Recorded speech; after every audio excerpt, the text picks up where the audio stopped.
ചേട്ടൻ തിരിച്ചു പോകുന്നതിന് നമ്മൾ കുറച്ച് സാധനങ്ങളും ഒക്കെ വാങ്ങാനായിട്ട് കുട്ടിയത്തോട്ട് വന്ന് സാധനമൊക്കെ വാങ്ങിച്ചു.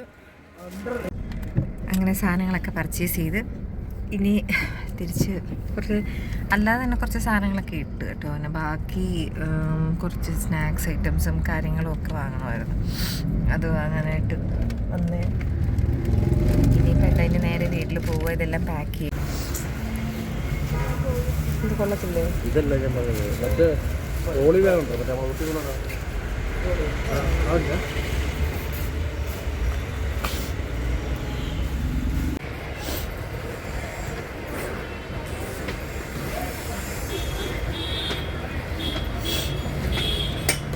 കൊള്ളുമല്ലോ.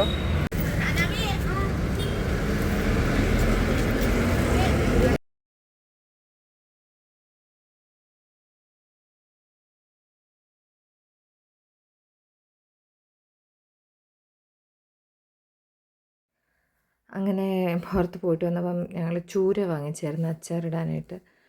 അങ്ങനെ അത് കട്ട് ചെയ്ത് കുഞ്ഞു കുഞ്ഞു പീസൊക്കെ ആക്കിയിട്ട്, പിന്നെ ഇടയ്ക്ക് മുള്ളൊക്കെ ഉണ്ടായിരുന്നു കേട്ടോ. അപ്പോൾ അതൊക്കെ നമ്മൾ മുള്ളൊന്നും അച്ചാറിന് അങ്ങനെ യൂസ് ചെയ്യാറില്ല. അങ്ങനെ ഞാൻ കഷ്ണങ്ങൾ മാംസങ്ങൾ മാത്രമായിട്ട് ഇങ്ങനെ ചെറിയ ചെറിയ സ്ക്വയറായിട്ട് അരിഞ്ഞ് വെച്ച്.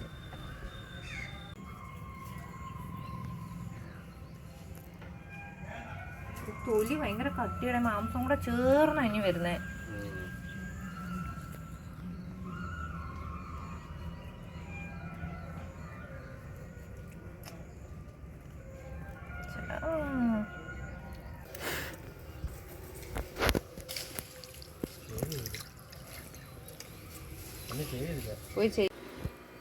ഇതല്ല മോളെ,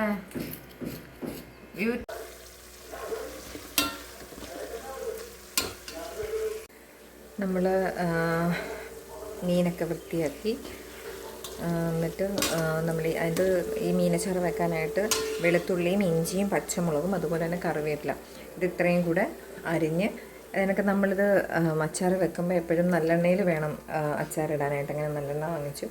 ആദ്യം ഇതെല്ലാം ഈ നല്ലെണ്ണ ഒഴിച്ചിട്ട് ഇഞ്ചിയും വെളുത്തുള്ളിയും കറിവേപ്പിലയും മുളകും എല്ലാം കൂടിയിട്ടൊന്ന് ചെറിയ രീതിയിലൊന്ന് മൂപ്പിച്ചെടുത്തിട്ട് ആ സെയിം എണ്ണയിൽ തന്നെ നമ്മൾ മീനും വറുത്ത് പോകണം. അങ്ങനെ മീനച്ചാർ ഇവിടെ റെഡിയായി കേട്ടോ. ഇടയ്ക്ക് വീഡിയോ എടുക്കാൻ, കാരണം ഇത് ചെയ്യുന്നതിൻ്റെ ഇടയ്ക്ക് എടുക്കാൻ ഇച്ചിരി ബുദ്ധിമുട്ടുണ്ടായിരുന്നു.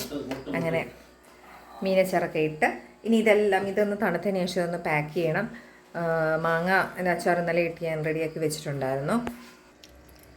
അങ്ങനെ മീനച്ചാർ ഇന്നലെ എല്ലാം റെഡിയാക്കി വെച്ചിട്ടുണ്ട്. അപ്പോൾ ഇതെല്ലാം പാക്ക് ചെയ്ത് റെഡിയാക്കി വെക്കണം. ബാക്കി സ്നാക്സും കാര്യങ്ങളൊക്കെ വാങ്ങിച്ചിട്ടുണ്ട്. അങ്ങനെ സാധനങ്ങളെല്ലാം ഇതിപ്പം ഇത് എന്തെങ്കിലും ഇതിന് തേങ്ങ വറുത്തല്ലേ, തേങ്ങ വറുത്തത് കേട്ടോ. അതെല്ലാം ചെയ്ത്, പിന്നെ ഇത് മാങ്ങ അച്ചാറാണ് കേട്ടോ. അപ്പം ഞങ്ങൾ ഒട്ടിച്ച് വെച്ചേക്കുന്നതുകൊണ്ട് ഞങ്ങൾ എഴുതി വെട്ടുമ്പോൾ ഇത് ആണെന്നറിയാനായിട്ട് മാങ്ങ അച്ചാറും അതുപോലെ തേങ്ങ നമ്മുടെ വറുത്തരച്ച ചമ്മന്തി. മലയാളികൾക്ക് എവിടെ ദൂരയാത്ര ഉണ്ടെങ്കിലും ഇത് ഒഴിച്ചുകൂടാൻ പറ്റാത്തൊരു സാധനമാണല്ലോ. അങ്ങനെ അത് റെഡിയാക്കി വെച്ചു. അങ്ങനെ മീനച്ചാറും ചമ്മന്തിപ്പൊടിയും പിന്നെ മാങ്ങ അച്ചാറും പിന്നെന്ന് പറഞ്ഞാൽ കുരുമുളക് പൊടിയാണ് കേട്ടോ. അപ്പോൾ കുരുമുളക് പൊടി വേണമെന്ന് പറഞ്ഞു, കാരണം അവർക്ക് ഓഫുള്ള ദിവസങ്ങളിൽ എന്തെങ്കിലും. അങ്ങനെ കുരുമുളക് പൊടിച്ചത്. പിന്നെ വേറെ അങ്ങനെ സ്നാക്സ് ഐറ്റംസ് എല്ലാം റെഡിയാക്കി. ഇനി അതെല്ലാം എടുത്ത് പാക്ക് ചെയ്യണം. അങ്ങനെ ഇതെല്ലാം പാക്ക് ചെയ്ത് കേട്ടോ. ഒരുപാട് സാധനങ്ങളുണ്ടായിരുന്നു. ഞങ്ങൾ എന്തായാലും കുത്തിക്കയറ്റിയൊക്കെ വെച്ച് അഡ്ജസ്റ്റ് ചെയ്ത് വെച്ചിട്ടുണ്ട്. പിന്നെ ഹാൻഡ് ബാഗിൽ കുറച്ച് ഡ്രസ്സും കാര്യങ്ങളും മാത്രമേ ഞങ്ങൾ വെച്ചിട്ടുള്ളൂ. അങ്ങനെ എല്ലാ സാധനങ്ങളും പാക്ക് ചെയ്ത് മീനച്ചാറും മാങ്ങാച്ചാറ്, ചമ്മന്തിപ്പൊടി, മുളക് പൊടി, കുരുമുളക് പൊടി, അങ്ങനെ എല്ലാം, പിന്നെ കുറേ സ്നാക്സ് ഐറ്റംസ്, അങ്ങനെ എല്ലാ കാര്യങ്ങളൊക്കെ ഞങ്ങൾ പാക്ക് ചെയ്ത് റെഡിയാക്കി ബാഗിനകത്തൊക്കെ സെറ്റ് ആക്കിയിട്ടുണ്ട്. പിന്നെ ഹാൻഡ് ബാഗിൽ കുറച്ച് ഡ്രസ്സും കാര്യങ്ങളൊക്കെയാണ് ഞങ്ങൾ എടുത്ത് വെച്ചേക്കുന്നത്. സത്യം പറഞ്ഞാൽ വല്ലാത്തൊരു ഫീലിങ്സാണ് കേട്ടോ ഇത്.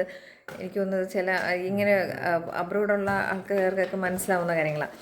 എന്നാലും സാരമില്ല, നമുക്ക് നമ്മുടെ കാര്യങ്ങളും ഒക്കെ മുന്നോട്ട് പോകണമെന്നുണ്ടെങ്കിൽ ഇങ്ങനെ നമ്മളൊക്കെ അക്സെപ്റ്റ് ചെയ്തല്ലേ പറ്റത്തുള്ളൂ. അപ്പം എല്ലാം പാക്ക് ചെയ്ത് ഇനി നമുക്ക് ടൈം ആകുമ്പം പോയാൽ മതി. അപ്പോൾ ഇത്രയേ ഉള്ളൂ ഇന്നത്തെ എൻ്റെ വീഡിയോ. എല്ലാവരും ലൈക്ക് ചെയ്യുക,